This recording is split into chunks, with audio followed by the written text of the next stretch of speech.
چند دن استعمال کیا، چند دن مزہ آیا، کھیلا کھولا، یہ ڈاؤن لوڈ وہ ڈاؤن لوڈ، یہ پروگرام ڈالا، 15 دن بعد تینوں بے چین کیا تینوں. میں کہا بیچو ان کو نقصان میں نے اگلے 3 موبائل خرید لیے. یہ میں نے سالوں کیا ہے، کیونکہ میں ہر وقت انٹرنیٹ اور میگزین میں ایڈز دیکھتا تھا. نہیں یہ صحیح، یہ صحیح. میں نے دنیا کی ہر گاڑی استعمال کی ہے، خریدی ہے، ٹیسٹ ڈرائیو لی ہے، کرائے پہ لی ہے. اب یہاں تو ہم مہنگی گاڑیاں نے امریکہ کرائے پہ لے لی، 1 دن کا کرایہ $50، کوئی مسئلہ نہیں. پورش لے لو، میں نے ہر گاڑی چلائی، چند گھنٹوں دنوں کے مزے. میں نے گھر بنا کے بیچے ہیں، چند دنوں کے مزے. اس کے بعد وہی گھر تنگ کرتے ہیں. میرے پیارو، سکون، چین، اطمینان، خوشیاں سب وہ دین میں ہیں. آسان آپ کو بتاتا ہوں. دیکھو، اعمال زندگی بنائیں گے، اعمال سے حالات ٹھیک ہوتے ہیں. یہ بات ہمیں سمجھنا ہے. یہ جو جنید جمشید مرحوم، کیا اختتام اللہ نے اس کا کیا. یہ جنید جمشید کوئی تبلیغی بزرگ تھا کوئی بہت بڑا، یا کوئی بہت بڑا، یعنی میں آپ کو کیا بتاؤں میرے پیارو. لوگ مجھ سے آ کے کتنی شکایت کرتے ہیں جنید کی، لیکن جو جنید کی ٹی وی میں حرکتیں آتی تھی وہ بہت چھوٹے گناہ ہیں، بہت چھوٹے. لیکن جنید گناہ کبیرہ سے، جنید کے منہ سے میں نے کبھی غیبت ہی نہیں سنی میرے پیارو. اور غیبت کرنا زنا سے بڑا گناہ ہے. جو آدمی غیبت کرتا ہے، جھوٹ بولتا ہے، اللہ اس کا رزق روک دیتا ہے تقدیر کا. حدیث میں آتا ہے بعض گناہ تقدیر کے رزق روک دیتے ہیں، بعض گناہ ایسے ہوتے ہیں. میں نے جنید کے منہ سے کبھی بھی جنید کے، میں کہوں نا کہ جنید یار وہ انضمام تمہارے لیے ایسا کہتا، وہ کہا سعید بھائی صحیح تو کہہ رہا تھا، میں ہے بھی تو ایسا. کبھی اسے ریٹیلیشن میں جواب نہیں دیا کہ انضمام کی ایسی کی تیسی ہے. میرے پیارو، 4-5 گھنٹے روزانہ اللہ کو بولتا تھا.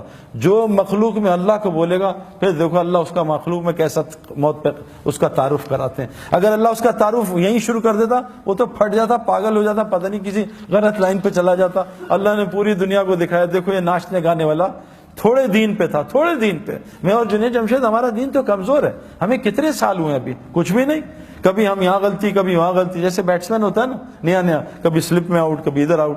تو ہم تو آئے دن آؤٹ ہو جاتے ہیں. ذرا سی لڑکیاں آ جائیں تو آنکھیں آؤٹ ہو جاتی ہیں، ذرا سا ماحول غلط آئے تو کان آؤٹ ہو جاتے ہیں، ذرا سا ماحول آئے کبھی زبان آؤٹ ہو جاتی ہے. ہم تو ڈیلی ہماری گلی اڑتی ہے. لیکن اس ٹوٹے پھوٹے دین پہ اللہ نے پوری دنیا میں جنید کے نام کو زندہ کیا. اور اس کی حیاتی میں لوگ کم ہدایت پہ آ رہے تھے، اللہ نے اس کی موت سے لوگوں کو زیادہ ہدایت دے دی. میرے پیارو، اعمال سے دنیا بھی بنے گی. اور جنید جمشید کی دنیا ختم نہیں ہوئی. میں جنید کو جانتا ہوں 90s سے نا.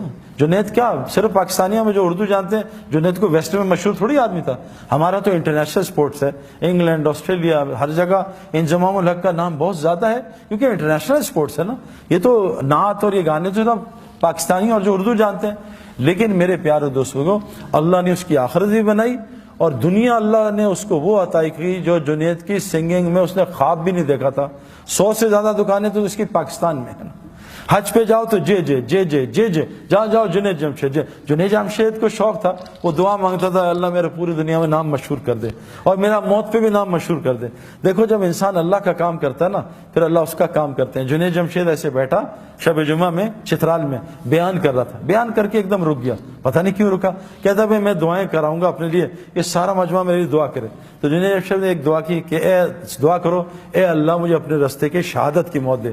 پورے مجمع نے زور سے کہا آمین. دیکھو اللہ تعالیٰ نے اس کو شہادت کی موت بھی دے دی.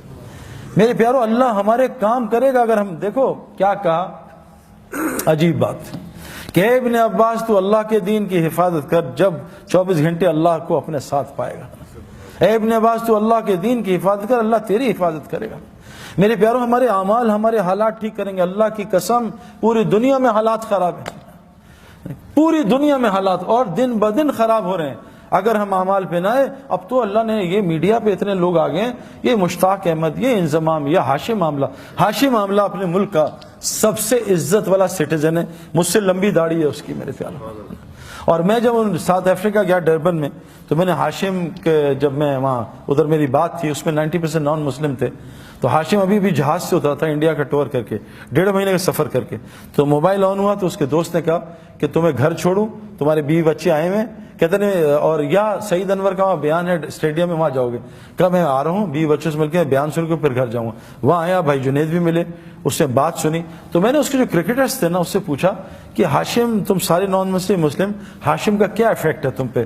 کہتے ہیں یار جب بھی ہم میچ ہارتے ہیں یا ہمیں پریشانی، آؤٹ ہوتے ہیں یا گندا کھیلتے ہیں، ہم ہاشم نا یہ نماز پڑھتا ہے، قرآن پڑھتا ہے، ہم اس کے چہرے کو دیکھتے ہیں، اس کے چہرے کو دیکھ کے ہمیں اتنا سکون ملتا ہے، ہم سوچتے ہیں اس کے اندر اتنا کتنا سکون ہوا ہے.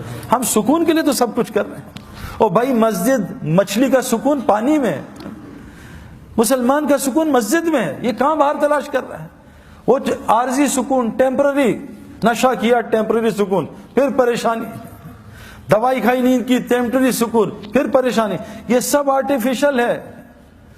مچھلی کا سکون پانی میں، مچھلی کی ضروریات پانی کے اندر، مسلمان کا سکون پانی میں۔